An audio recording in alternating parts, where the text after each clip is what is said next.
Há muito tempo atrás, existia uma doutrina que depois iria se transformar na religião mais importante do planeta, sendo superada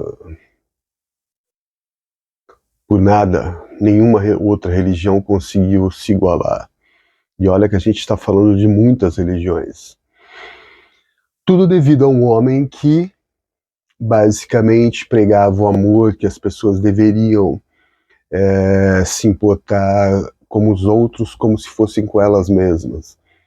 Surgiu nisso um livro que também é lido, se eu não me engano, o primeiro na lista dos best-sellers, dos mais vendidos, que seria a Bíblia, que é um livro multifacetado de várias pessoas, várias épocas, passando por situações políticas como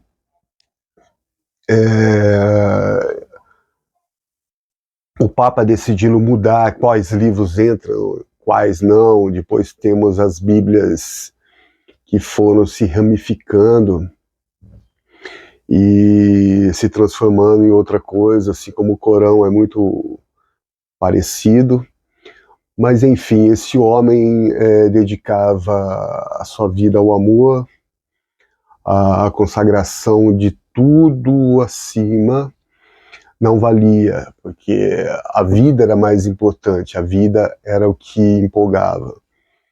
E esse homem, claro, que pregando o amor desse jeito, numa época em que as pessoas ainda viviam, algumas em cavernas, em uma época, em uma região do planeta em que particularmente era muito cruel com o homem, porque se você percebe de dia, é aquele sol abrasador, aquele calor do deserto, e à noite vem aquele frio que se a pessoa não tiver um recurso, ela realmente pode passar muito sofrimento numa madrugada. Enfim, esse homem incomodou tanta gente que acabou sendo morto, que acabou sendo assassinado, eu posso dizer assim, de uma maneira cruel, e que posteriormente veio a se transformar o próprio símbolo da morte dele. Que curioso, né? É como se você morresse enforcado, a forca ali se transformasse no símbolo que significava aquilo, que você era, que você pregava, que você passava. Mas, inclusive, temos situação em que o crucifixo é realmente um símbolo cristão. Mas, de qualquer modo, o cristianismo em si é uma religião que basicamente é sobre o amor, fala sobre o amor, é baseada nos ensinamentos desse homem que morreu crucificado depois de ser brutalmente massacrado e torturado, ou seja, sofreu muito, morreu pela humanidade, por todos nós, certo? Então, passa-se muito tempo depois da Galileia, o mundo muda muito, assim como continua mudando e vai continuar mudando, e a gente tem um país como o nosso, que é o Brasil, em que a miscigenação, aquela coisa de você sentir em um continente europeu em que cada estado seria um país, e pelas proporções geográficas realmente poderia até acontecer. São Paulo, Rio de Janeiro,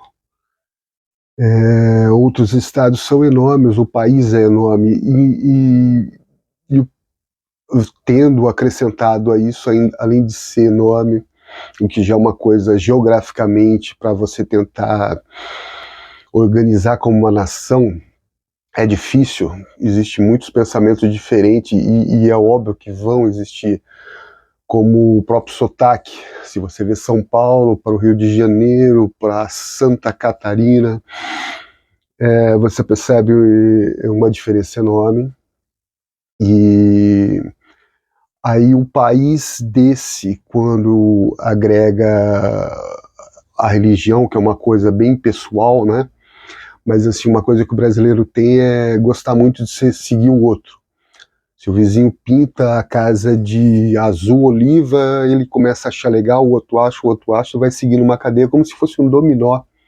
É interessante o que acontece nesse país.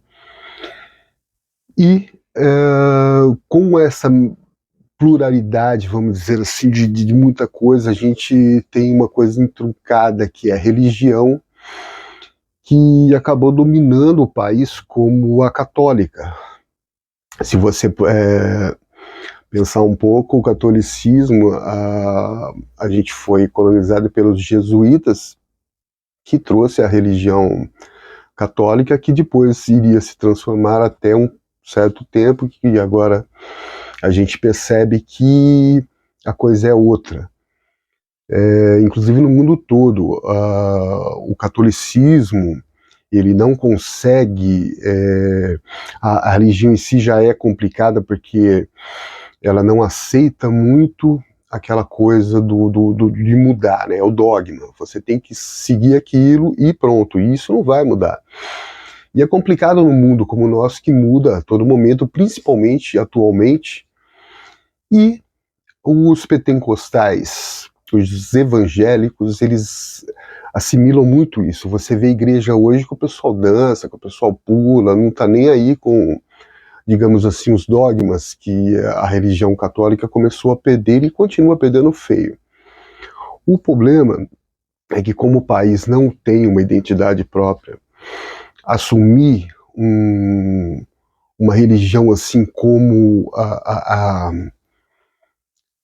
essa que prega, de pastores assim, que você não tem um compromisso com realmente passar a religião, a não ser enriquecer, e você vê isso daí, e isso é um fato. Se você vê atrás dos pastores que existem por aí, a maioria pode-se dizer que são charlatões, que são pessoas que estão mais interessadas em ganhar dinheiro do que passar a palavra, como eu diria. E num país sem identidade como o nosso, a coisa fica muito sensível, muito complicada.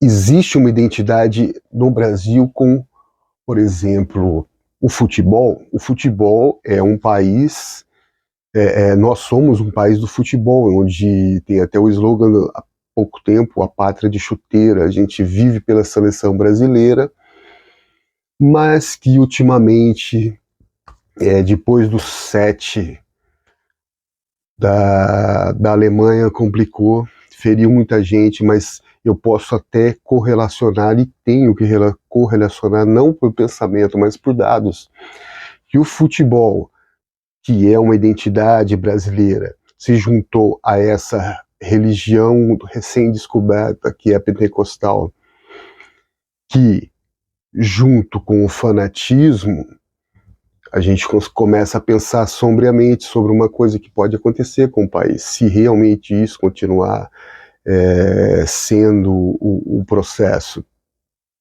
O problema é que é o seguinte, quando você junta uma coisa que as pessoas gostam, que tem um pensamento formado, por exemplo, eu tenho meu time, ele é uma porcaria, mas eu não vou admitir isso daí. Para quem torce futebol sabe disso.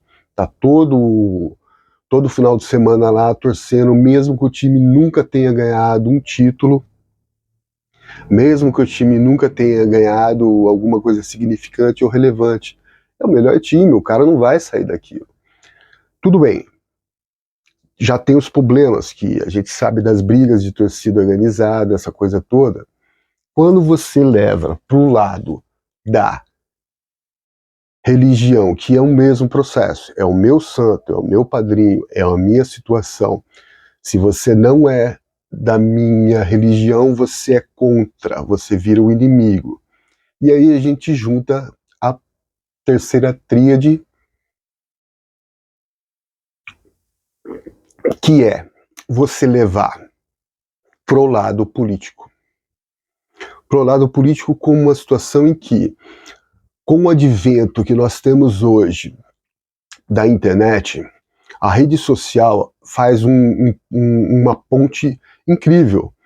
Até pouco tempo o mundo precisava do quê? De canais abertos de televisão para passar aquela situação, aquela mensagem. E muitos, claro, manipulados e passando que, digamos assim, a posição sociopolítica local queria. Até surgir a internet com redes sociais, onde você tem notícias que às vezes muitas, né? Você não tem a veracidade da notícia, e muitas são fake news, a pessoa passa, a pessoa acredita naquilo. Quando você ajunta isso, a gente tem uma camada muito perigosa de uma sociedade. Se você conhece alguma coisa, você deve ter ouvido falar do Talibã, o regime onde a primeira coisa ali a seguir seria o quê? No caso nosso, por exemplo, o Brasil seria a Constituição, e que muitas vezes é claro que não é seguida, mas tudo bem, está lá. No caso, um regime como o Talibã seria o Alcorão, que o caso seria a Bíblia Islâmica. Então, por exemplo, quando você junta isso, é inquestionável, Deus pode tudo, Allah Akbar, Allah é o maior, você não pode contra mim se você, aquele mesmo princípio de todas as religiões, de todo time de futebol e agora de todo político. Se você é contra eu, você é meu inimigo. Complica a situação, gera o quê? Negacionismo, gera um universo paralelo, gera um país, uma vivência onde pessoas vivem numa socio-realidade muito paralela. Gera um negacionismo que criou, claro, como a realidade cobra, ela bate ali na porta, olha, você pode não acreditar em mim, você pode não acreditar na gravidade, mas se você pular 100 vezes de um prédio, você vai cair. A gravidade não se importa se você acredita. A ciência pode medir isso. A realidade é a gravidade, a realidade é o negacionismo. Quando acontece, geram 700 mil mortos. 700 mil pessoas que poderiam ter uma situação diferente numa pandemia. Se a gente tivesse parado 3 semanas, que é o que a ciência recomenda, que não ia quebrar país nenhum em 3 semanas, mais do que já está, poderia. Não, mas acontece que, juntando esse tipo de situação, o fanatismo pelo futebol, pela religião levada ao nível da política, criou o que diriam um dos livros da Bíblia, o falso Messias, onde pessoas inocentes, posso dizer, porque se você está lá, o cristianismo, como eu disse, é puro amor, é puro empatia. E o que está pregando essas pessoas através da religião, que óbvio estão sendo manipuladas pela política, é que se você não gosta do jeito do cidadão, você tem que arrebentar ele que está tudo bem. Muito complicado num país grande como o nosso, sem uma identidade, levado por uma crença futebolística de que aquilo tem que ser para o meu presidente, para aquele cara. É um funcionário público, você trabalha, você pega seu imposto, você paga, você joga ali para o pessoal da política e você escolhe uma pessoa para quê? Como um síndico, cara. É um síndico, ele tem que melhorar a situação. Vamos encarar a realidade de novo. Se você vê o seu síndico, você votou nele ali, e em vez de ele estar organizando para pintar o prédio, por exemplo, ele está andando de moto, cara, não é assim, você vai ficar puto, né? É a mesma coisa, você não pode idolatrar, a não ser que vire uma ditadura, a não ser que vire uma coisa totalitária, completa, onde realmente aí o que importa é o fanatismo, o que importa é acreditar num universo paralelo, acreditar em outra realidade. E o futuro é sombrio para um país desse, onde você junta coisas que você fica bitolado, que você fica alienado em favor de uma situação que pode não ser real. A luz do fim do túnel, você tem que entender a vida desse jeito, pode apenas ser a luz do fim do túnel. Só isso.